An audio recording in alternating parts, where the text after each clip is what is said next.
Comienza el informativo.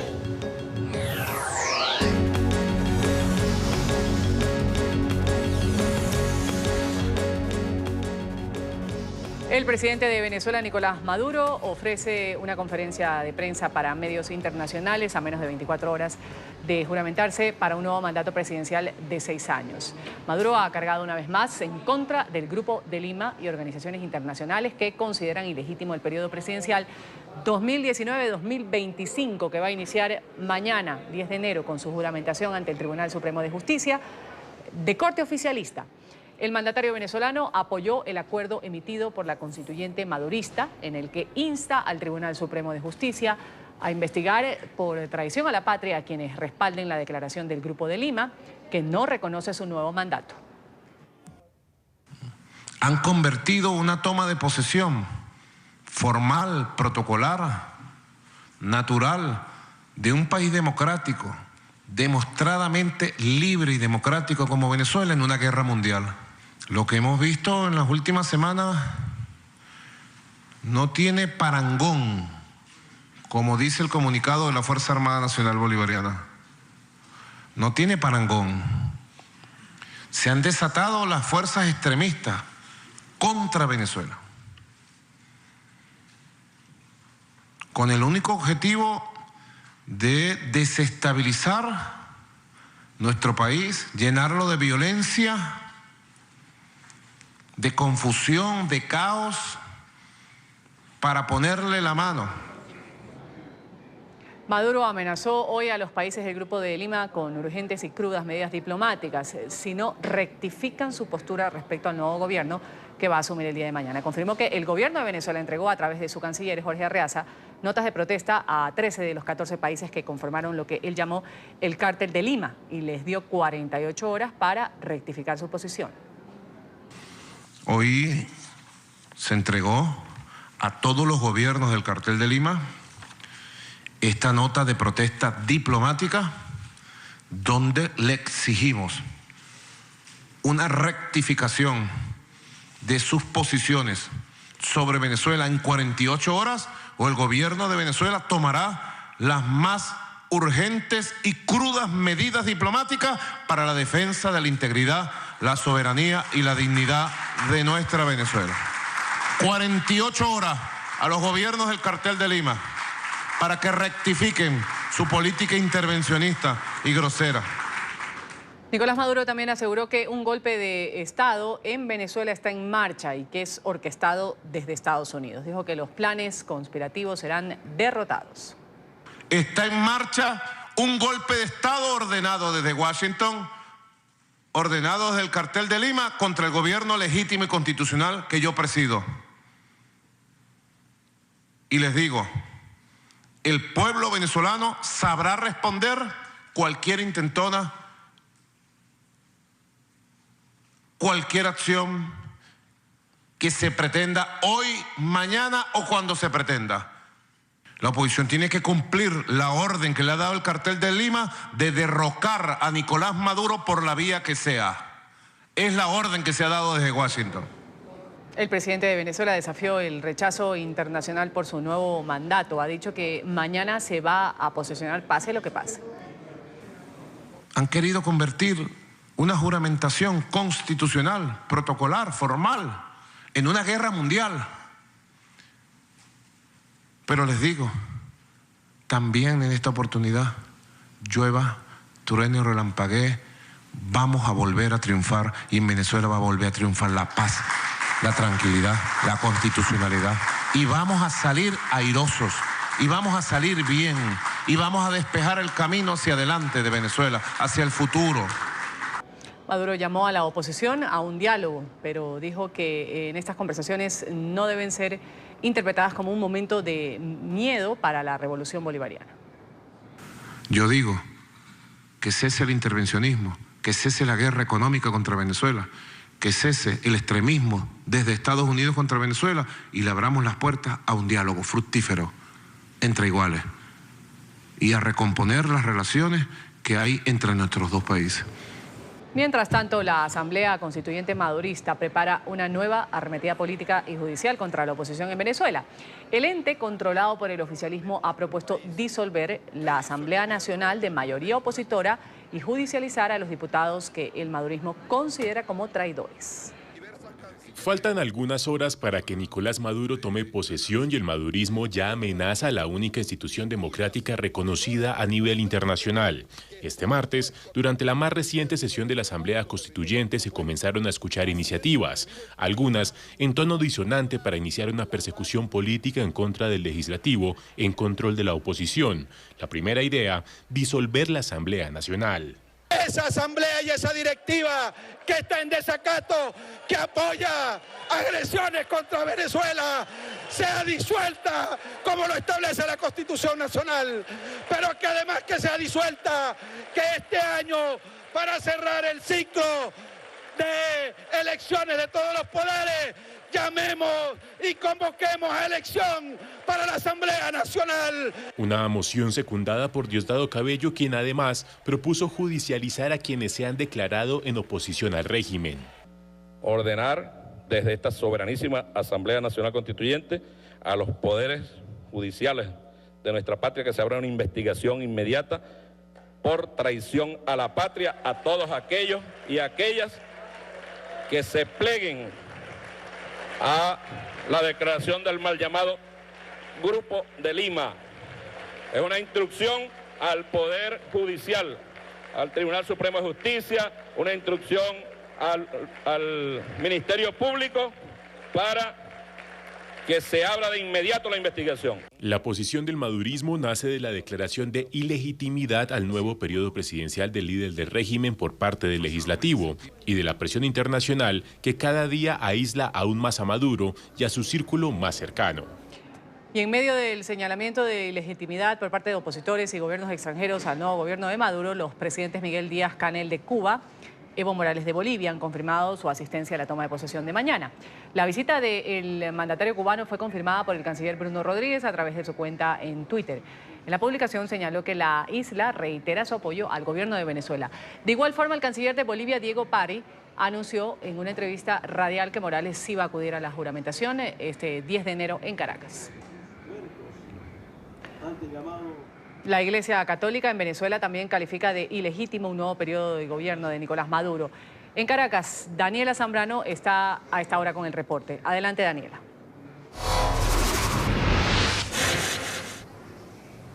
Hola, ¿qué tal? Muy buenas tardes. La Conferencia Episcopal Venezolana advirtió que la sola convocatoria de elecciones el pasado 20 de mayo de 2018 era ilegítima y por ende lo sería así este segundo mandato del presidente Nicolás Maduro, quien mañana acudirá al Tribunal Supremo de Justicia y no a la Asamblea Nacional para juramentarse. Ha advertido el cardenal Baltasar Porras que no es la Iglesia quien debe tomar partido a favor o en contra del gobierno, pero que en un momento de crispación política estaría la Iglesia del lado del pueblo. El pueblo venezolano vive una situación dramática y de extrema gravedad por el deterioro del respeto a sus derechos y de su calidad de vida, sumido en una creciente pobreza y sin tener a quien acudir. Es un pecado que clama al cielo querer mantener a toda costa el poder y pretender prolongar el fracaso e ineficiencia de estas últimas décadas. Es moralmente inaceptable. Dios no quiere que por el sometimiento a injusticias sufra el pueblo. Urge, por tanto, asumir el clamor popular de un cambio, de una concertación para una transición esperada y buscada por la inmensa mayoría. La Conferencia Episcopal Venezolana recibió ayer a la directiva de la Asamblea Nacional. El presidente del Parlamento, Juan Guaidó, de hecho dijo que la Iglesia cumpliría un rol fundamental en este gobierno de transición que ha llamado la oposición venezolana. También más temprano, diputados respondieron a la amenaza de la Asamblea Nacional Constituyente. Recordemos que el día de ayer el constituyentista Gerardo Márquez propuso que se disolviera la Asamblea Nacional y se convocara nuevamente a elecciones legislativas. Esto dijo Juan Miguel Mateus, diputado de la Asamblea Nacional. Es curioso escuchar algunas insinuaciones de la Asamblea Nacional Constituyente ilegítima respecto de la Asamblea Nacional legítima cuando el propio Maduro ha despreciado profundamente a la Asamblea Nacional Constituyente. Es curioso que pretendan amenazar al Parlamento Nacional desde la Constituyente cuando el mismo Maduro ha decidido ungirse para usurpar el poder en el Tribunal Supremo de Justicia y no en ese garabato que es la Asamblea Nacional Constituyente. Y mientras crece el rechazo internacional a esta juramentación del presidente Nicolás Maduro a partir de este 10 de enero en segundo periodo, también empiezan a llegar a Venezuela delegaciones que respaldan al gobierno. El día de ayer arribó al país el secretario general de la Organización de Países Exportadores de Petróleo, también el ministro de Agricultura de China, en horas de la mañana el presidente de Osetia del Sur, y se espera que durante todo el día estén llegando más delegaciones. Hoy también el canciller Jorge Arreaza entregó notas de protesta a representantes de los países que han manifestado de pleno su rechazo al gobierno de Nicolás Maduro, en su mayoría los pertenecientes al denominado Grupo de Lima, como Argentina, Colombia, Canadá, entre otros. Es la información que tenemos desde Caracas, con ella volvemos al estudio.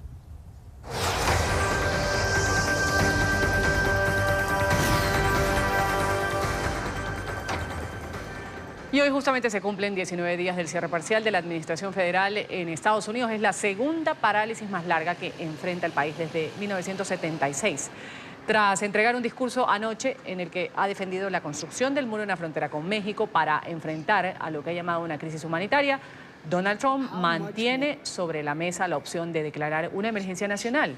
Legisladores demócratas hace pocos minutos se pronunciaron desde el Capitolio sobre la falta de acuerdo en el Congreso. NTN 24 en el lugar de la noticia con nuestra periodista Carolina Valladares. Carolina, una buena tarde.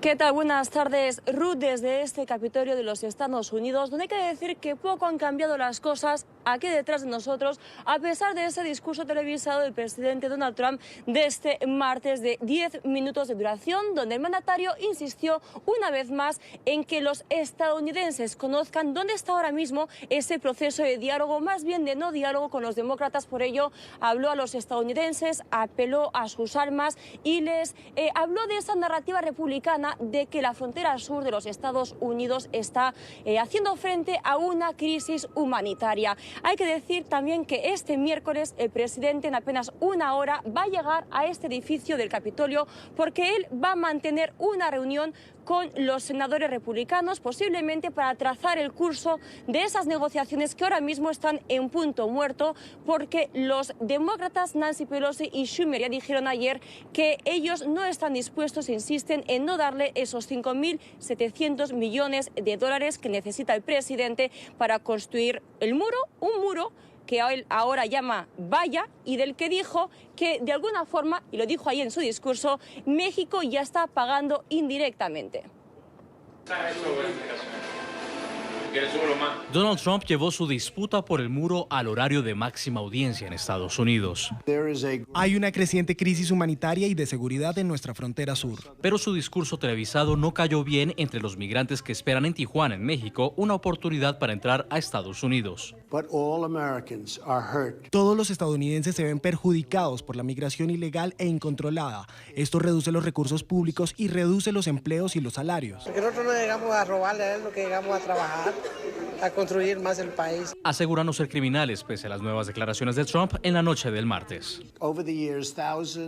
A lo largo de los años, miles de estadounidenses han sido brutalmente asesinados por aquellos que ingresaron ilegalmente a nuestro país. No sé a qué se refiere que seamos un peligro para el país de él, si pues la mayoría de los que están allá del otro lado pues somos migrantes, o sea, son migrantes y son los que están trabajando ahí, ¿me entiendes? Yo creo que es más los migrantes somos los que nos desempeñamos trabajando que ellos. Yo, pues la verdad, siento que es una discriminación de parte de él porque, o sea, todos somos iguales. Sin embargo, el presidente intentó apelar a los propios estadounidenses de origen hispano para conseguir apoyo. Entre los más golpeados están los afroamericanos y los hispanoamericanos. Una demostración de unas palabras tremendas del presidente Trump, que no se puede permitir en Estados Unidos ni narcotráfico, ni personas ilegales que entran que tú no las conoces, que son gente que vienen aquí a matar gente, como él dijo. Trump tiene el respaldo de los estadounidenses más conservadores, mientras los demócratas se oponen fuertemente a sus políticas que consideran crueles. El presidente ha elegido el miedo. Queremos empezar con los hechos. El hecho es que todos estamos de acuerdo en que necesitamos asegurar nuestras fronteras, al tiempo que respetamos nuestros valores. Estoy de acuerdo con la presidenta de la Cámara. Creo que un muro es una cosa antiestadounidense. Para terminar con el cierre de la administración que entró en su tercera semana, el presidente Trump insistió en que el Congreso apruebe la totalidad de los recursos para la construcción del muro en la frontera con México, algo a lo que los demócratas se oponen. ¿Cuánta más sangre estadounidense debemos derramar antes de que el Congreso haga su trabajo? Y hace unas horas hablaban dentro de este Congreso de los Estados Unidos la presidenta de la Cámara Baja, ahora en manos del Partido Demócrata, Nancy Pelosi, también el líder de los demócratas en el Senado. Ambos volvieron a repetir lo que ya dijeron anoche, y es que dicen, según ellos, que Donald Trump apela al miedo y no los hechos, cuando él dice que hay una crisis en la frontera sur de los Estados Unidos. Dijeron ambos políticos demócratas que ellos estarían dispuestos, aseguran, a salir hoy de este bloqueo, de este cierre de la administración federal. No obstante, pusieron una condición. Quieren primero que se desbloquee la situación, pasar esos presupuestos, y luego le ofrecen al presidente Donald Trump hablar de su muro. El presidente ha estado apelando al miedo y no a los hechos. El presidente incluso podría terminar con el cierre hoy, pero en su lugar no lo ha hecho, y mientras no lo hace, continuará secuestrando los salarios de miles de trabajadores. Mi mensaje para el presidente Donald Trump y mis colegas republicanos en el Congreso es muy simple.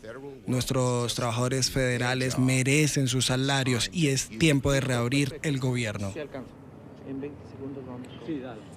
Y en apenas 2 horas y media será en la Casa Blanca, una vez más, donde Nancy Pelosi, también Schumer, se reúnan por sexta vez en apenas 8 días en la Casa Blanca para intentar buscar una solución a esta situación de cierre de la administración federal. Como decís, cuando ya entramos en el día 19, y este cierre es el segundo ya más largo de la historia de los Estados Unidos. Este es el reporte desde Washington, desde el Capitolio. Ustedes sigan con más en el Centro y de la Ciudad Noticias. Adelante. Carolina, gracias. Una buena tarde para ti en la capital estadounidense. Y este cierre parcial de la administración perjudica a 800.000 de los 2.1 millones de trabajadores federales en Estados Unidos. Se trata de empleados públicos que no van a cobrar su sueldo mientras se mantenga este impasse y están a expensas de la aprobación de un presupuesto por parte del Senado. Varios museos permanecen cerrados, hay también acumulación de basura en varios parques naturales. Emiliana Molina tiene la información. Emiliana, una buena tarde. Ruth, ¿qué tal? Muy buenas tardes. Así es, la falta de recursos ha forzado a múltiples agencias a suspender ciertos servicios.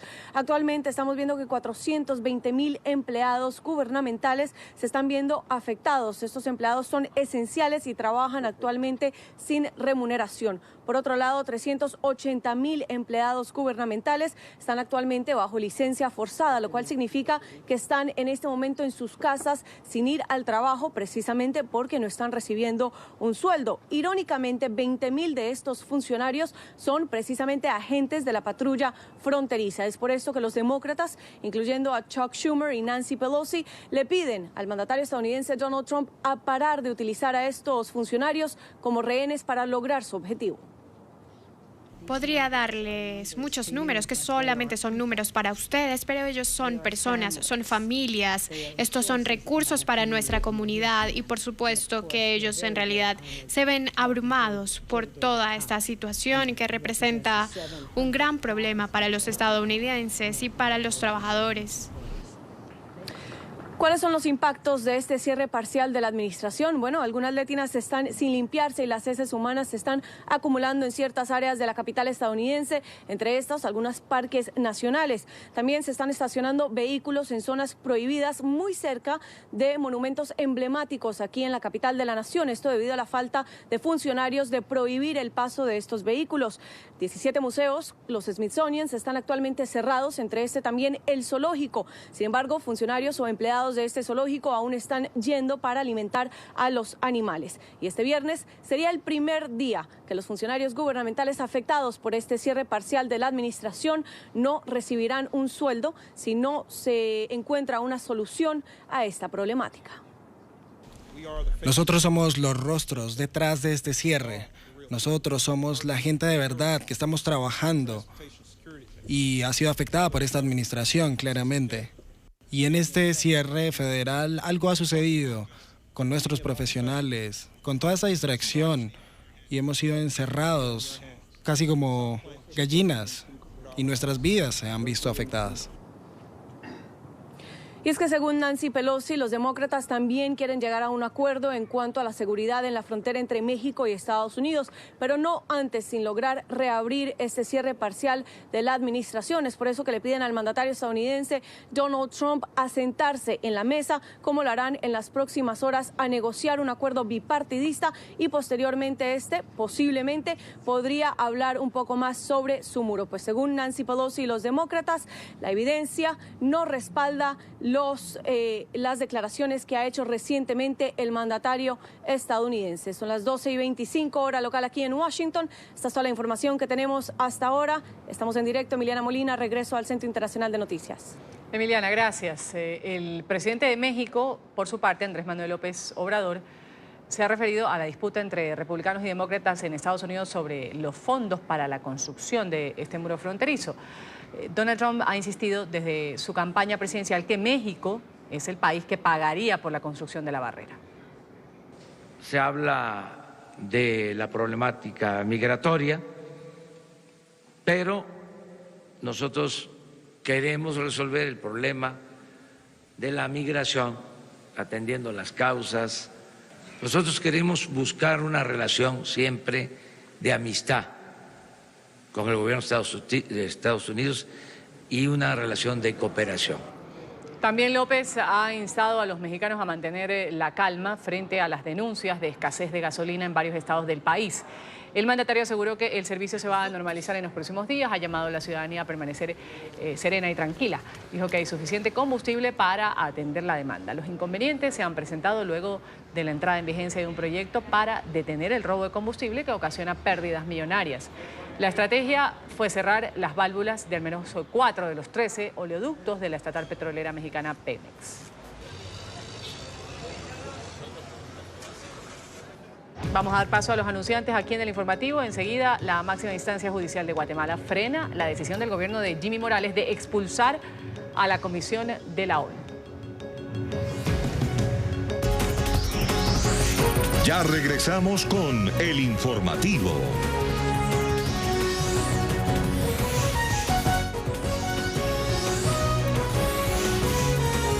Continuamos con el informativo.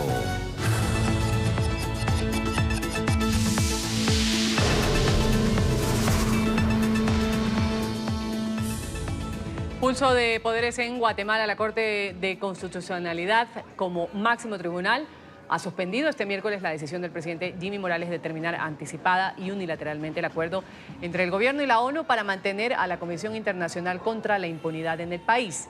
La decisión de los magistrados, que fue por mayoría tras más de 8 horas de sesión, la única voz en contra fue la de la magistrada presidente de la Corte, Dina Josefina Ochoa, quien presentó un voto razonado disidente a 8 amparos que buscaron detener la salida anticipada de la Comisión Internacional. Y en el programa La Tarde de NTN 24 hemos hablado con el Procurador General de Guatemala, con Jordan Rodas. El funcionario ha calificado como una decisión sin fundamento la de Jimmy Morales de ordenar la salida anticipada del país de esta Comisión Internacional contra la Impunidad. El alto funcionario advirtió que es una medida en contra de lo constitucional en Guatemala. Ha instado también a la comunidad internacional a expresar su rechazo. Estamos presentando esto. Es parte de un plan que ha venido ejecutándose paso a paso.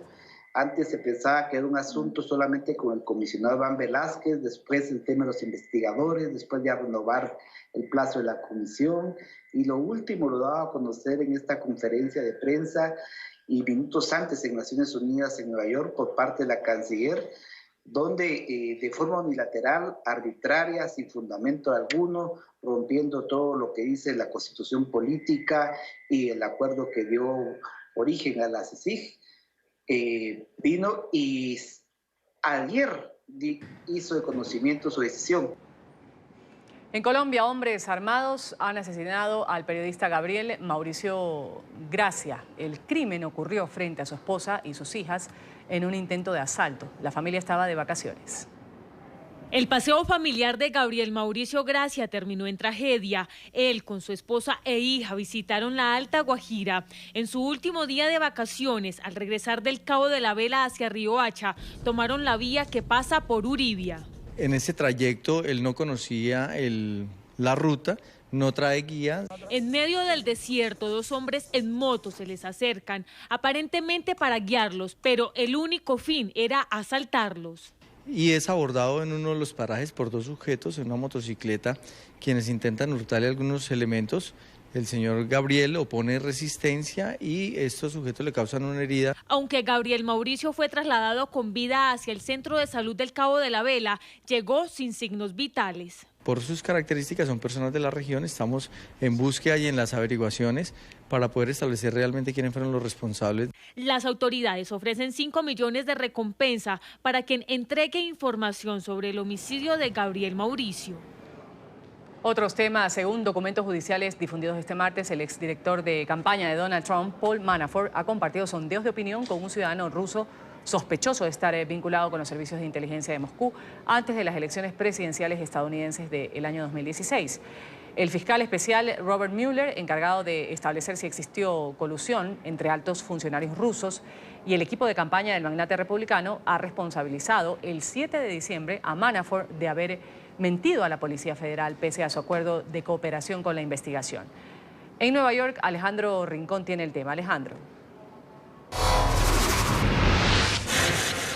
Hola, buenas tardes. Esta información trascendió dentro de un documento conocido habitualmente como memorando de sentencia, texto requerido por la justicia de los Estados Unidos como parte de los argumentos a tener a consideración dentro de la sentencia de un acusado, en este caso Paul Manafort, exabogado personal del presidente Donald Trump. En esos documentos se debía ocultar parte de la argumentación presentada por la defensa de Manafort. Sin embargo, de manera imprevista, periodistas que han hecho seguimiento constante a el caso en contra de Manafort dejaron en evidencia esta información, según la cual Manafort compartió datos de encuestas de campaña en el momento que transcurría la contienda por la Casa Blanca de 2016. Información privilegiada compartida con este empresario ruso que, de acuerdo con el FBI, tiene vínculos con la Oficina de Inteligencia de Rusia. Que lo que están haciendo es confirmando o afirmando lo que ya sabe la Fiscalía. Sin embargo, no creo que la Fiscalía y Mueller lo van a castigar, porque ya él se ha hecho tanto daño que no lo tienen que castigar. Lo que pasa es que él mintió y no habló de una reunión que tuvo él y el otro señor que está cooperando, Gates, el asistente de él, en Madrid en el 2017, una vez que lo habían quitado o lo botaron de la campaña. Pero que no era un error simplemente porque había una estrategia, era un error de un oficinista posiblemente, y la prensa le brincó encima, inmediatamente lo publicaron. Aun cuando a nivel técnico esta información no afecta en ningún nivel la sentencia que se emita en contra de Paul Manafort, alimenta una serie de discusión en el ambiente público sobre la presunta colusión de la campaña del presidente Donald Trump y elementos de Rusia, con el objetivo de inclinar la balanza a su favor en el año 2016. Toda una investigación que hace parte del caso planteado y investigado por el consejero especial Robert Mueller, quien se espera que próximamente entregue sus conclusiones sobre toda esta investigación. Paul Manafort ya ha sido declarado culpable de 8 delitos relacionados con esta causa y se espera que el próximo mes de marzo sea dictada la sentencia por otro conjunto de delitos que le atribuye actualmente el gobierno de los Estados Unidos, y es justamente en la medida en que se espera esta nueva sentencia que trasciende esta información que, al menos por ahora, sigue alimentando entonces esta teoría de que en efecto pudo haber alguna relación o colusión directa con elementos de la campaña del presidente Donald Trump y agentes de Rusia. Es toda la información que tenemos para ustedes por ahora. Continúen con más en El Informativo. Gracias, Alejandro. Vamos aquí a una pausa y cuando retornemos vamos a hablar del ultimátum que le dio el Parlamento británico a Theresa May sobre el acuerdo para el Brexit. Ya regresamos con El Informativo.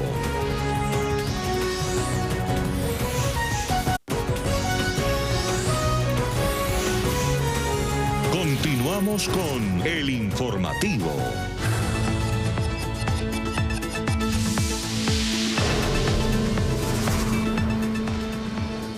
Sonrientes, así han llegado al puerto de Malta los 49 migrantes de origen africano que se encontraban en alta mar desde hace 2 semanas, esperando justamente desembarcar en algún país europeo. Habían sido rescatados por buques humanitarios de ONG alemanas y a los que las autoridades maltesas prohibieron su ingreso a la isla. Los migrantes que fueron transbordados por un barco militar van a ser redistribuidos en 8 países. Está Alemania, está Francia, Portugal, Irlanda, Rumania, Luxemburgo, Holanda e Italia. Ultimátum del Parlamento británico a Theresa May. El gobierno va a tener 3 días para presentar un plan B del Brexit si el acuerdo de salida del Reino Unido de la Unión Europea es rechazado en la votación prevista para el próximo martes. Esto luego de que los legisladores aprobaran con 308 votos a favor y 297 en contra, una enmienda que recortó 18 días del tiempo de reacción del Ejecutivo en caso de no tener un resultado que avale su proyecto. Hemos estado revisando cómo el Parlamento puede tomar un mayor papel mientras llevamos estas negociaciones al próximo nivel, así que puedo decirle a la Cámara que en el evento de que nuestra futura relación o acuerdo alternativo no esté listo para el final de 2020, el Parlamento tendrá un voto sobre si decide extender la implementación, el periodo de implementación o detenerlo. Hablamos ahora de una discoteca que se llama Medellín. Abrió sus puertas en uno de los más exclusivos barrios de París, en Francia.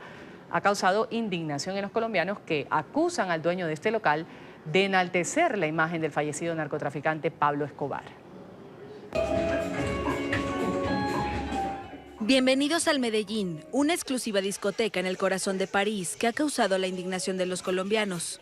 Aquí hay meseras con chalecos antibalas, el rostro de Pablo Escobar pintado en los muros y de fondo se escucha la banda sonora de la serie Narcos. Abrió en noviembre en uno de los barrios más exclusivos de la capital francesa y se ha convertido en uno de los lugares preferidos de la juventud pudiente parisina. El Medellín sigue la tendencia de los bares escondidos y está detrás de una taquería llamada Ches Pablo. Hay varias referencias al mundo del narcoterrorismo y la narcocultura, pero no incomodan a los juerguistas que bailan a ritmo de Juan Luis Guerra, Héctor Lavoe y Willy Colón. ¿Por qué medios como Netflix podrían explotar la vida de Pablo Escobar y no en lugares como el Medellín? Sobre todo porque son ficticios y es solo un universo. Una semana después de la apertura del bar, decenas de colombianos residentes en París convocaron a un plantón para expresar su desaprobación. Y es que el propio hijo de Pablo Escobar, Sebastián Marroquín, estima en 3.000 los homicidios ordenados por su padre y fuentes policiales los calculan en 5.500.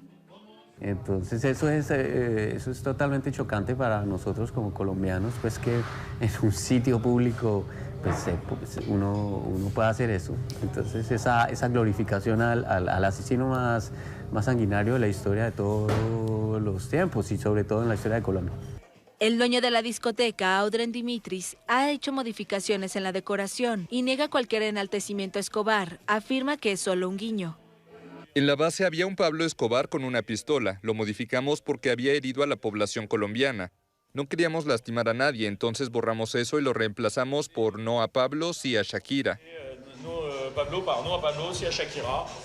El colectivo de colombianos lanzó una petición en línea en la que se pide que se borre toda alusión a Escobar y que no se asocie el nombre de Medellín a su figura. Ha sido firmada por más de 5.000 personas. Al menos 13 personas han muerto congeladas en Siberia. Las bajas temperaturas han alcanzado hasta los 49 grados bajo cero en la región. Las autoridades informaron que varios de los fallecidos por hipotermia fueron hallados en las afueras de distintos bares sin ningún tipo de protección contra el frío. Fuertes nevadas y bajas temperaturas siguen afectando a Europa, el sur de Alemania, en la zona de frontera con Austria.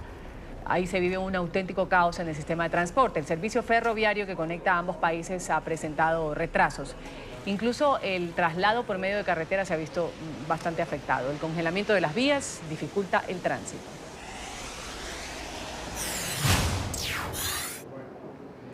Mientras que en Austria se registró una avalancha en un parque natural en el centro del país. El desprendimiento afectó las vías, como veíamos, las vías de tren, incluso a la fauna de la zona. Por ejemplo, esta secuencia fue tomada mientras uno de los operadores de la compañía ferroviaria rescatan de la nieve a una cría de gamuza, un mamífero parecido a un ciervo. El animal había quedado enterrado bajo la nieve. De manera sorpresiva, el secretario de Estado de Estados Unidos, Mike Pompeo, ha arribado este miércoles a Irak. En su visita, el alto funcionario se reunió en Bagdad con el presidente del Parlamento, otros dirigentes iraquíes también. El viaje corresponde a la segunda etapa de una gira regional que ha comenzado en Jordania. En los próximos días, Pompeo también estará de visita en países como Egipto, Emiratos Árabes y Kuwait. Pausa en el informativo, enseguida volvemos con más. Ya regresamos con el informativo.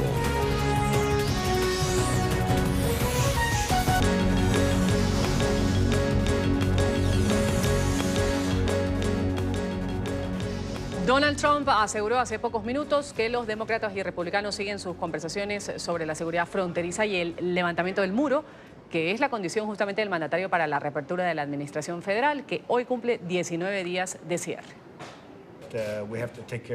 Tenemos que resguardar nuestra frontera y todos estamos trabajando juntos. Creo que los demócratas y republicanos están trabajando juntos. Creo que algo pasará. Si no, va a tomar esto otra dirección.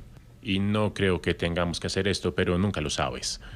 En unos momentos firmaré una legislación continuando los esfuerzos de mi administración para combatir el hecho del tráfico humano. Hablé de esto anoche. El tráfico humano realmente toca muchas aristas y en muchos casos niños y mujeres son secuestrados, los alzan en carros o en una van sin ventanas, sin ningún tipo de aire.